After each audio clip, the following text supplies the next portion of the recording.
Hello, everyone, and welcome to Never Mind the Dambusters, the RAF Bomber Command podcast with me, Jane Gulliford-Lowes, and my co-host, James Jefferies. A very belated Happy New Year to you all. I hope you all had a lovely, relaxing time, whether you celebrate Christmas or not, and that you're looking forward to a new year, which is bursting with possibilities. What might 2025 hold for you, James? Any big plans? I guess the main one is really getting some words down on the Augsburg book, which I've been doing with this little break in between marking. I've got a couple of conferences potentially I'll put in some proposals for, and obviously teaching at Essex, Wolverhampton, lots of marking, and hopefully Cambridge or Oxford in the summer. But yeah, how about you, Jane? Excellent. Yeah, I'm still waiting for this book to be published. It's just taking eons trying to get the photograph sorted with the Imperial War Museum. What a saga that's been. Anyway, hopefully that's going to be out very soon. I've made some more progress on the Norway book, so that's good news, getting back into that. What else? Oh yeah, I've been invited to speak to the International Bomber Command Centre conference in March, the Women Writers Conference. They're going to be Fantastic. On a panel with Claire Mully and Sarah Lou Miller, which I'm really excited about because they're like proper historians. Yeah, so that's really, really great. Really looking forward to that. Otherwise, what else have I been up to? I had a nice holiday over Christmas. Went to North Wales, to the Lynn Peninsula, which was nice. Very nice. Freezing, Very nice. But lovely. Watched all 6 episodes of SAS Rogue Heroes. First couple of episodes I wasn't that keen on. I think they've overdone the Paddy Mayne thing a bit. But I have to say the subsequent episodes were absolutely brilliant, really quite dark and quite depressing actually, but yeah, very well done, I thought. Anyway, I know people have their own opinions about it, but yeah, as a piece of entertainment, I enjoyed it. I've still not seen it. I'll say it down. Yeah. Oh, and I'm also still trying to finalise my purchase of my house in Norway, which is taking ages. Yeah, looking forward to getting over there at Easter and getting all that sorted. Lovely. Brilliant. Well, the main reason we're here is we're launching Series 2, amazing, of the series of Never Mind the Dambusters. With this, an episode on building the bombers, and we are joined by our guest, author and historian, Andrew Rawson. This episode is going to be taking a deep dive into design and manufacture of bomber aircraft. And we've really been looking forward to doing this episode. So a big welcome, Andy. It's really great to have you on the show. Hi there. Thank you for inviting me. So, yeah, I'm looking forward to telling you a little bit about bombers and how they were made. And the reason is that we always look at the sharp end, at the raids and the crews, but it's very rare we look at how they were made or where they were made and how industry provided for the Royal Air Force. Yeah, that sounds really interesting. I know we've been looking forward to doing this one for absolutely ages. That's something that we talked about quite a while back. What are you working on project-wise at the moment, Andy? Well, last winter, I worked on a book on industry in the First World War. All right. So I spent half my time on First World War, half my time on Second World War. And so that's completed. It's at the editing stage now. And this winter, I'm researching exactly the same, but for the Second World War. I thought rather than looking at trench warfare, it's time to look at bomber offensives. I'm also looking at the Army and the Navy as well. So that's interesting. One thing's led to another. Yeah. So again, it's all about the action. It's not about the people that are supplying everything and the problems involved in creating an industry. So, that's what I've been working on. That's absolutely fantastic. And we've got absolutely heaps of questions here, haven't we? So we should really get started. And I think let's begin with the topic of going to war. And can you tell us a little about what was the pre-war situation and also what prompted rearmament? And can you tell us a little bit about this? Well, between the wars, the aircraft industry was very small, dependent on a few private companies. And in the 1930s and 30s, there was a lot of unemployment and a recession in the country. And the aircraft industry dropped down to just about 60,000, probably lower than that at its worst. Now, the Air Ministry was wanting about 160 planes a month built over 2 years. But in 1936, Germany reoccupies the Rhineland, and it also allies with Italy, which starts worrying people in Britain. So Prime Minister Stanley Baldwin, he approved investments for the Royal Air Force of what was called Scheme F. And that was to increase the number of planes to 220 a month. So that is the first stage of meeting the threat to what is happening in Germany. So, That's quite a big leap, isn't it? From, what did you say, 150 to 260? Yeah. 160 up to 220. It's a 40% increase. Yeah, that's a lot. Yeah, and that is back in 1936.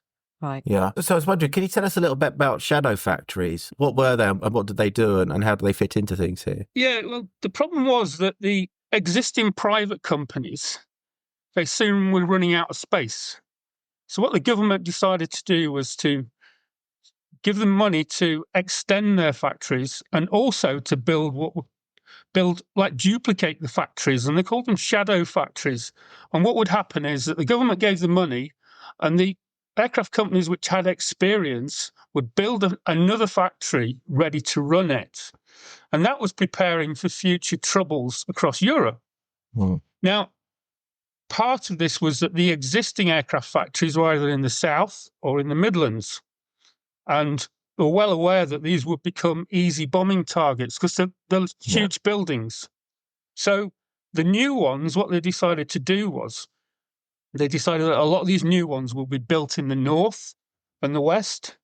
And they were also thinking that there'd be labour to work in them because in wartime, things like the cotton industry, like in Lancashire, for example, that would be shut down. So you had a lot of workers looking for work. So an aircraft factory would give them a work. And the other reason for moving them out of the established areas like the Midlands was that there's already everybody's busy working there. So you need to find somewhere else where there's going to be people to work in your new factories. So that's what the shadow factories were. And they were under construction and completion before the war started. Wow. Okay. Right, okay. I'd always thought it was a kind of like early war thing, but I hadn't realised that it had all kind of been set up, ready to go beforehand. Yeah, that's quite a revelation. So how did these factories sort of contribute towards the defence of the nation in the very early stages of the war, sort of like in the Battle of Britain? And how did Luftwaffe air raids impact industry, and in particular the aircraft industry here, sort of in those early stages of the war? In the months before the war, Germany and Austria, they'd gone into an Anschluss, so that really worried Neville Chamberlain's government. They removed the budget restrictions, which meant that they introduced something called Scheme L, and that increased to 330 a month. And then they doubled to 600 aircraft a month by 1939. They literally took the financial restraints off. So they were looking to build as many planes as they could. And following the invasion of Poland in September 1939, there's what we call the phony war. And that's 7 months where not a lot happens. Mm-hmm. So that allows the aircraft industry to get organised. Now, you got, just before the Battle of Britain, you got political problems in Britain. That's where the Chamberlain government gets replaced by Winston Churchill. He becomes the Prime Minister. And one of the things he does, which is very important, he forms the Ministry of Air Production to take over the aircraft industry. And he puts a chap who's a newspaper baron. He's called Max Aitken, better known as Lord Beaverbrook. And Beaverbrook is told to increase production to match the Luftwaffe as quickly as possible. Now, Beaverbrook, he used a lot of unorthodox ways to get what he wanted and employed people who just went out and grabbed what they could. And it's sometimes at the expense of the other supply departments that were working with the Admiralty and the Army. But of course, they're thinking of the defence of the nation. And from a bomber point of view, Beaverbrook also focused on the Wellingtons, Blenheims and Whitleys. In the summer of 1940, it's still all about fighters to defend the nation. Of course, yeah. You did ask about the Luftwaffe air raids impacting on industry. Now, starting in the summer of 1940, it was too late to move work to different factories, you see. So what they did, in other words, it was too late to build new factories. They got all the factories in place. And the Luftwaffe was starting to target these. So a lot of work, what they did was they dispersed it to smaller buildings, which impacted production. Now, many of the blitzers that we know about, places like Coventry, Birmingham, Sheffield, they were linked to the aircraft industry. And in not only that, in the factories, you had blackouts, you had damage to transport, you had to evacuate workers, there was damage to the factories. All this would impact production. But Britain and Bomber Command would use these lessons to turn around and against the Germans when they launched their own bomber offensive 3 years later. Yeah. Makes sense. Yeah. So you mentioned the aircraft that have been built at this stage. So how far back do these sort of designs and production of these particular aircraft go? Are we talking sort of like 37, 38 for the Whitleys, Wellingtons? Let me think. So,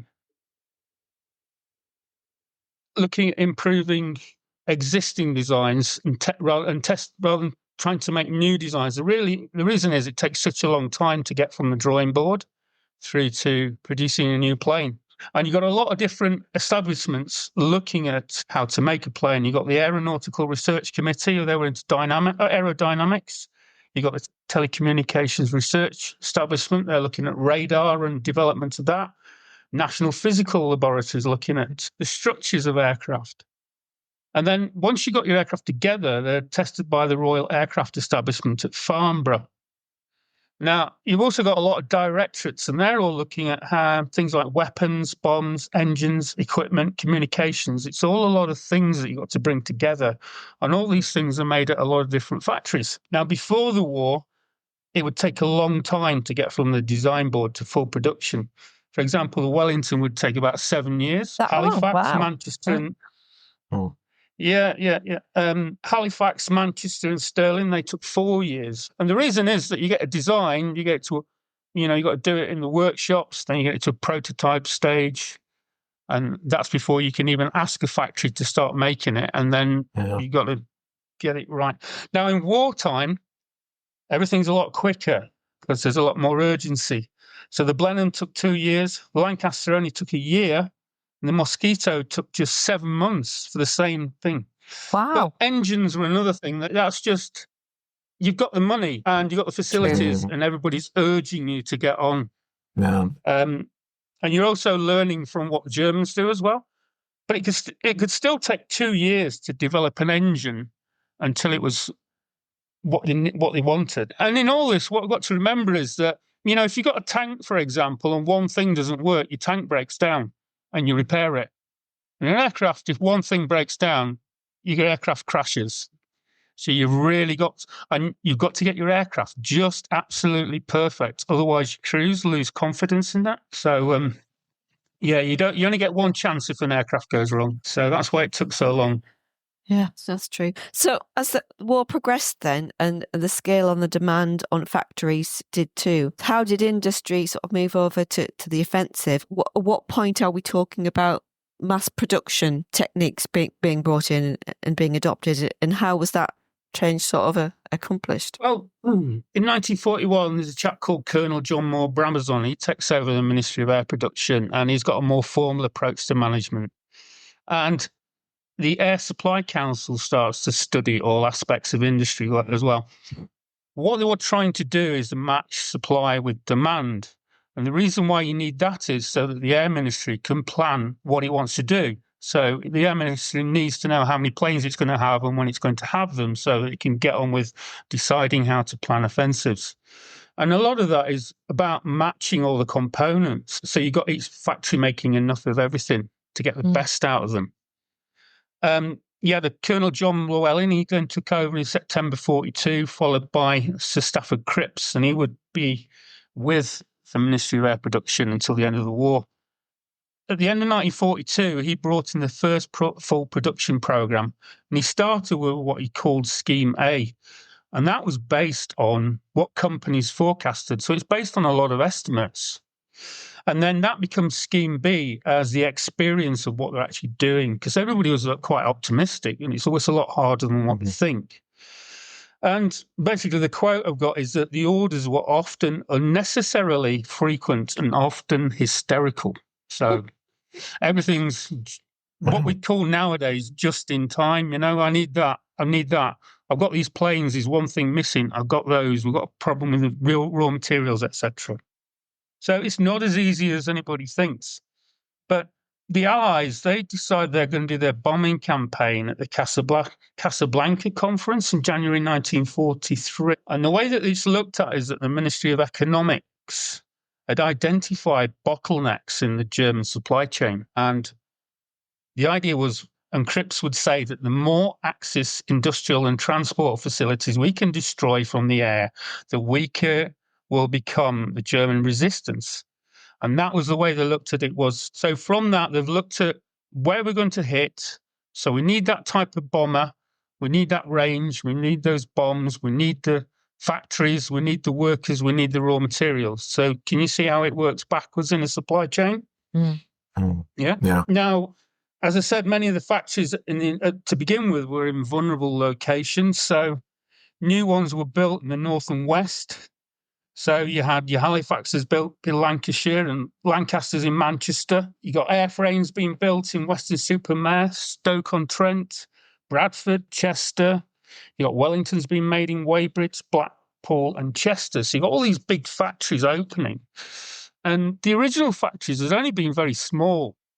But as you know, as the war went on, not just the numbers increased, but also the size of the planes. You think of your start of the war bomber size. Well, your later ones were much bigger, so they had to build bigger factories.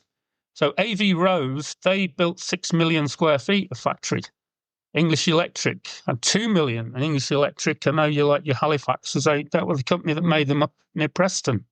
Mm-hmm. Then you got Yeadon at Bradford, was the largest building in Europe at 1.5 million square feet. Wow. It employed 17,500 people, and they put grass and sheep on the roof to disguise it I've from heard about that. enemy bombers. Yeah.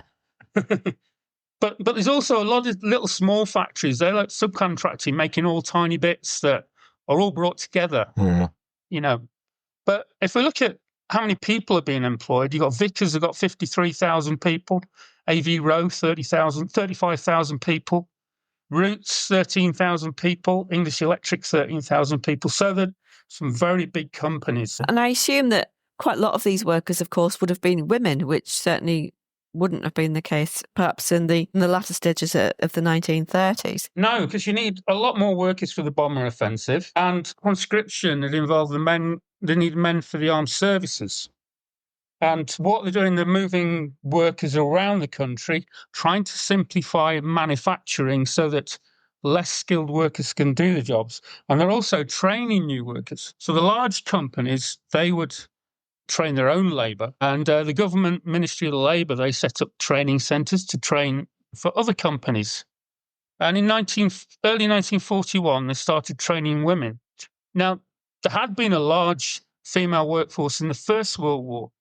Mm-hmm. But the problem was that they seemed to have forgotten that women were capable of doing things if you showed them how to do it. So what they call it is there's a shortage of experienced workers.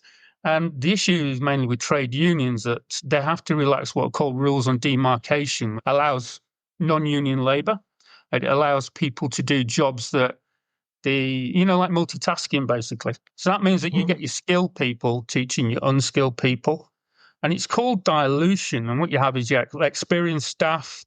And that means that you can transfer your men into your armed services and start to bring in women to replace them.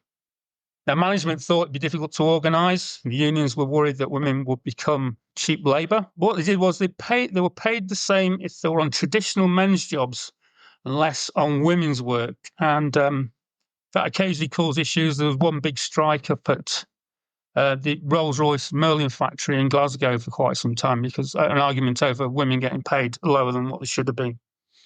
Now, in the early stages, women were volunteered. There was 160,000 of them to start with. And a lot of them did it because their own jobs had been closed down, their own factories. And others did it for patriotic reasons or, because they thought they were supporting their husbands or boyfriends by making things in the war factories. Now, in May 1940, which is around the time of Dunkirk, the government starts publicity, training and improving welfare. This is all to boost aircraft production. And then in April 1941, they start registering women, and they either have a choice of going into armaments industry or going into one of the women's auxiliary services, which includes the Royal Auxiliary Air Force. By the end of the summer of 1941, you got 500,000 women had been registered. They still needed another 500,000. So what they did was they started conscripting young and married women to help out in industry. Now, they tried to encourage a lot of them to work away from home. And that's because you had too many labourers in some areas and not in other areas. But initially, because you had poor welfare in the factories, basically they were dirty and they didn't have facilities and whatever. The girls were moving away from home, coming to factories. There was very little accommodation. They never worked before in a factory, so a lot of them were going straight back home. So they had to put a lot of effort in to keep them and to make it acceptable working conditions. So yeah, that's about getting more workers and how women helped in the workforce. Well, that's really interesting, isn't it? Yeah.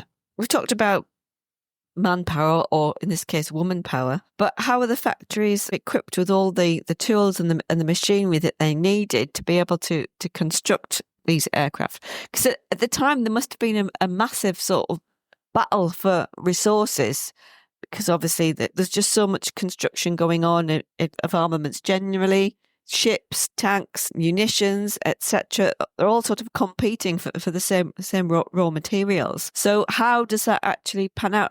Does aircraft production get priority, or how does that all work out? For the war, and in the early months of the war, the Royal Air Force gets priority. And the reason is it's all about defence of the nation. And then later in the war, there are constant arguments about, you're asking me to, deploy an army, but you can't just put troops in the field. You've got to arm them. You've got to give them ammunition. You need weapons. You need tanks. And it's the same with shipping. The other thing with shipping, like you say, is shipping is not only war shipping, it's also merchant shipping as well. So yes, there's lots of decisions to be made. There's lots of priorities. Raw materials, we have to remember that before the war, planes were basically made out of wood and fabric. In the 1920s up until the mid-30s, and then we get planes are starting to be made from metal alloys, and one of the main ones is aluminium. And we don't have aluminium in this country. We've got to import it, and a lot of it came from Canada. Thousands of tons of aluminium and bauxite had to be brought over and use aluminium because it's lightweight metal. Now, you were asking about tools. You need a lot of machine tools, and they're the things that do the drilling, the lathes, and the actual machinery.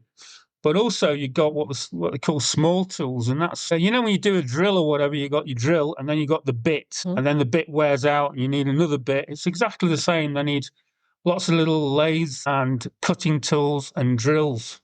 And half of these had to be imported from North America. And once they came to Britain, it's a very complicated task making sure that A, the factories have the right sort of machinery, and B, that they have the little small tools to do the work. So it's a very complicated process, making sure that every factory has the machines it requires and that you have the technicians to keep them going, and also that you've got all the little bits. You'd also, in aircraft factories, they need something called jigs. What jigs are, if you think of an aircraft, it's a lot of pieces that are either bolted, drilled, screwed together. Mm-hmm. Well, what the jigs do, they hold the big pieces in place so that as you bring them together and into place, you can then affix them together until you end up bringing everything together. And that's what a lot of that was done in the assembly factories, like they were saying, the one at Yeadon. So you got the huge aircraft spars, which hold the wings on, then you got the fuselage, and once you got the main frame, then you start fitting all the pieces that go into it. I mean, for starters, you got the engines. We were only making 200 a month in 1938. Two main companies were Bristol and Rolls-Royce, and they increased the number of engines we were making a month to 4,750. Wow. And those two engine companies were employing 160,000 people. Sorry, Rolls-Royce had 160,000 and Bristol had 100,000. So just making engines is a massive thing. On top of that, you need your machine guns, you need your turrets, undercarriages, air screws, which are the propeller blades. And you also need other firms to make bombs, the casings, and ICI, Imperial Chemical Industries. They were in charge of the filling factories, which were filling the bombs with explosives. So you've got an awful lot of different types of companies, and they have to bring together all these parts until you've got a bomber. Yeah, there's all your instruments as well, because obviously you've got your wireless sets, you've got your internal intercoms, you've got things like your hydraulic systems, your hydraulic fluid, etc., your navigators equipment, your bomb aimers technology, all your switch gear and all your electronics that the flight engineer needs to use, etc. There must have been millions and millions of components, like individual components, when you sort of break down all of that equipment in every single aircraft. Yeah, and on top of that, and it's one of the reasons why they didn't have a lot of different designs. Once you've got a design and you've got the basic aircraft works, we haven't got time to make a new one, but we've got time to modify it. And the ways that what they would do is there's different ways of modifying an aircraft. For example, when when a bomber crew comes back and they would interview them as to what had happened, one of the things we'd be asking is, have you had any problems with your aircraft? Can you make any recommendations? So the aircrew are reporting back how to improve the flying experience. Yeah. So that is one way, and that information has to get from the squadron to the factory, and then the factory has to work out how to make it work. On top of that, you've got the ground crews who would report back on how to help maintenance. So they're getting the planes coming back, and it's like, look, it's taken me a long time to fix or change this piece. If you change something, it will be a lot easier. So then they could do that at the factory, but it does involve a lot of work changing the new planes that are coming out, and also you've got the existing planes that you want to modify. And the third way of modifying was the manufacturers were also always looking at different ways to speed up production, where, in other words, how could they make it easier and faster to make the plane? So you got 3 different sources of information coming together. And all that involves something called ASUs, aircraft storage units. And what these would do is these are like airfields, but not where the operational airfields are. And they take on several different types of planes. When a plane's nearly finished and it just needs some bits put, the bits that you explained there, needs those putting in, they would put the aircraft there. They'd have a factory where they could do the fitting, and then when they weren't being worked on, they'd be in dispersal areas, so they didn't make a good target. On top of that, you had planes that needed modifying. They would be sent there, and also planes that needed repairing. They've come out of action. It's too difficult for the squadron to mend. It needs to go to one of these ASUs where equipment would come from the factory so it can be taken off and replaced. And there were always hundreds of planes either needed modifying or needed repairing or needed updating. So it's another big aspect of it as well. Complicated business, isn't it? Making planes and keeping them in the air.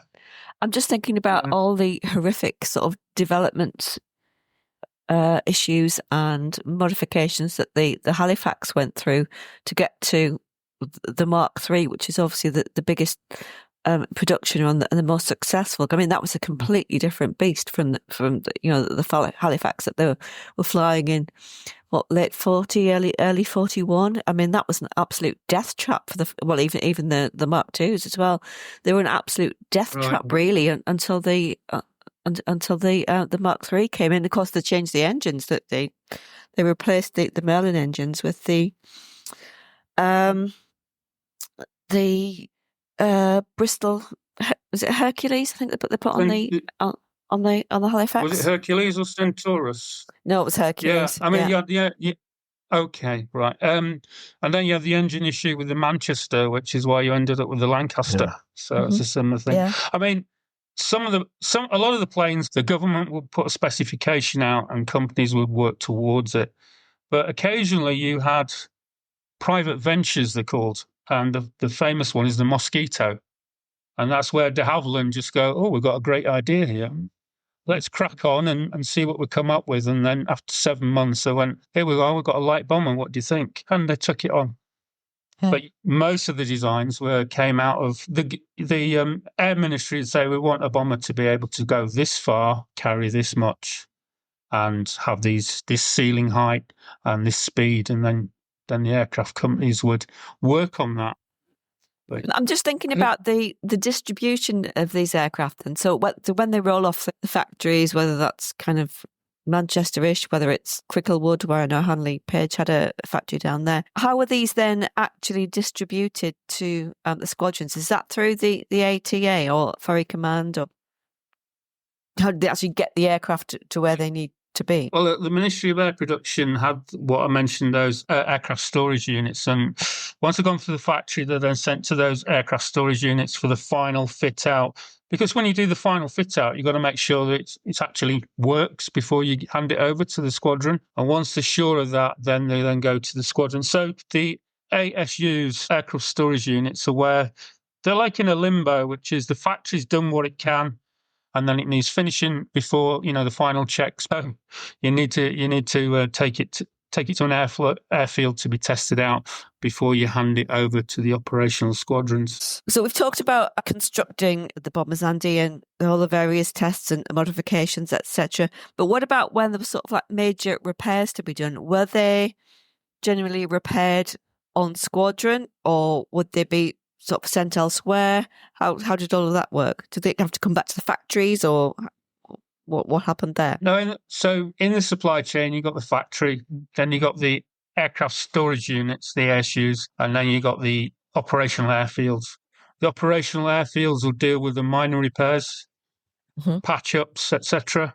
Yeah. If it's anything more involved, it goes to the ASU. But once the factory's done with it, they don't put it back into the factory. It stays at the ASU, and that's where modifications and repairs are done there. So not only are the factories having to send out, new aircraft, it's a full-time business keeping on top of items for repair, because you never know what you're going to need, do you? You don't know whether are you going to get all your radios shot out? Are you going to get your turrets shot out? Mm-hmm. So you've always, like any business, you've always got to keep a stock of items, and they would go direct from, not the assembly factories, they go direct from the actual small factories that are making these parts, direct from them to the aircraft supply units, so they can literally just take a piece off and replace it, and then it can go back into operation. Right, that's great. And the reason is that the technical things, you can't expect your air crew on the airfields to know everything. You need technical people who know how to fit technical things. It's a totally different job fitting a turret to fitting a radio. There's different types of engineering involved. So with the numbers in consideration that we mentioned here, I just wanted to ask about, how many bombers were built? What are the numbers here that we're talking? Right, bombers that were built. Stirling's are 2,300, Blenheim 4,400, Lancaster's 7,400, Halifax 6,200, Wellington 11,400, Mosquito 7,800, and those are round numbers, which comes to just short of 40,000 there. Wow. And you've also got the the US bomber, the Liberator, that was used. Mm-hmm. So, nearly 40,000 altogether. And then you think what was also being constructed for Coastal Command and for Fighter Command as well. It's just absolutely mind-blowing, isn't it? Yeah. I had no idea there was 11,000 Wellingtons. I had no clue that it was that many. That is a huge number. But then again, they're flying pretty much throughout the war, aren't they? I mean, we've got to think it's not just the bombing raids. They're working with the Navy, they're working with Coastal Command, they're working with an awful lot of things, reconnaissance, working with the ground troops, and they're also all around the world. They're not just in the European theatre. Yeah. So with all these numbers that we're talking about, I mean, it must have taken vast numbers of people to actually do this. So, I mean, how many people are we talking about being employed in the aircraft industry over the course of the war? Then it must have been nigh on 1 million, something like that. As I said right at the beginning of this chat, there's about 60,000 before the war. By 1943, the Ministry of Air Production, and this is for all types of plane, because you've got bombers, fighters, trainers. There's a lot of different types. 1.7 million men and women. Good. Okay. Wow. And the peak in 1943, and then they start to scale down, and that's the reason is they've got enough, and they then just need enough workers to keep on top. Maintenance. You're going from building up to a maintenance program. Mm-hmm. So they soon start scaling down in 1944, and of course the women go first because that's how it works. By 1946, they've reduced down to they've stripped back from military wartime production down to civilian peacetime production. Yeah, it's a massive increase, and incredible, isn't it? Yeah, it's and in terms huge of amount of money as well. Well, that's going to be my next question. How much was actually spent over the course of? Well, I suppose you've got to look back to sort of 36, really, haven't you? When we start to rearm properly and aircraft production is really stepped up. There must have been. Yeah. I can't even begin to comprehend how much money that must have cost. 1939, the budget was 50 million, and before you get excited, that's the price then. Mm-hmm. Nowadays, I've used like an online tool for scaling up, the cost of living. That 1939, it's 2 billion. By 1945, it's 425 million, which is in that money back then, which is 16.7 billion today. But the planes are only about a quarter of that, mm-hmm. because you've got to spend money on fuel, airfields, storage. There's an awful lot of money. Not just the aircraft. We've got to provide a huge amount of facilities. And on top, but on top of that, you got a similar amount of 425 million on 16.7 billion went into building the factories as well. Huge amounts of money. And then, of course, you've got the Army and the Navy and repairs and, repairs to buildings. So war is very expensive. Yeah. It's just absolutely staggering, those figures, aren't they? But like before, those numbers are for the whole of the Ministry of Air Production. And, the reason why I got interested in this to sort of round up is that we don't really think about it. We say about forgotten fronts and that, we take industry for granted. But there's that old saying, what did you do in the war, Daddy? And it's the same with Mummy, really. I worked in a factory. I mean, one figure I have found is that for every 100 servicemen, and that's Air, Navy, and Army, it took 112 workers to keep them in action. And that's making all the things for them. So it needs more people to make things than what it does are in action. So I'm enjoying the journey, which is what it's all about, this history business, isn't it? It most certainly Absolutely, is. Yeah. All those rabbit holes to be gone down, absolutely. Yeah. Well, that's been absolutely fantastic, Andy. Thanks so much for coming on. It's a fascinating discussion. It certainly opened my eyes as to what was involved. James, do you want to wrap things up? Yeah, just to say thank you to Andy. That was absolutely fascinating. And like you say, there's so much more than just the aircraft in the air. And I was thinking of the film Millions Like Us as well. I don't know if people have seen that. And she's told that she's got to work in the factory, and she's a bit sort of, well, that's a bit boring compared to the, Women's Auxiliary Air Force or whatever. And it's like, no, of course, the propaganda message of it's all important, and it is true. That's the thing is, you look at it as a propaganda film at the time, but it is absolutely true. So highlighting this is absolutely wonderful. So yeah, massive thank you, Andy, for looking into this and bringing it to our attention. Jay, what have we got coming up in the pod? That's a good question. It's a surprise. And I'll say that means I've got absolutely no idea. We've got lots of really great guests lined up, but in what order they're actually going to be coming on, I have absolutely no idea. So we're going to be talking about extracting the Halifaxes from the sea with Carl Skarsgård from the Bomber Command Museum of Canada.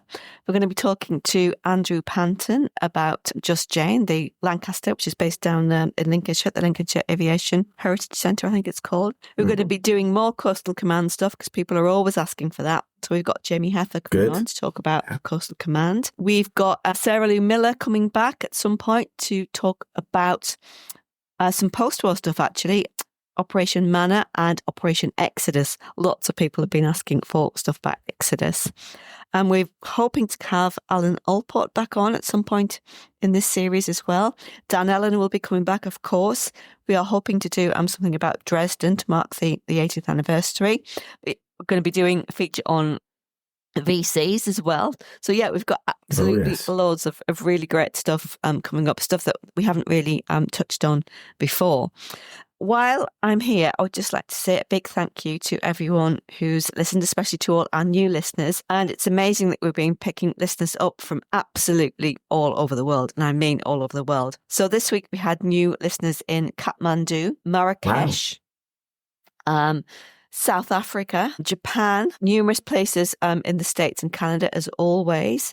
And a big shout out to our Canadian and Australian listeners, because I know we have loads and loads of people from Canada and from Australia, particularly from Sydney for some reason. So hello to all you Sydney people. So do leave us a review or a star rating wherever you find your podcasts, because it really does make a difference and it helps other people to find us too. For early access to episodes and live streams, Q&A sessions, please do consider becoming a subscriber for as little as £2.40 per month. The link is in the show notes or nevermindthedambusters.buzzsprout.com. So we'll see you all again soon next week. Looking forward to it. Thanks for listening. Bye.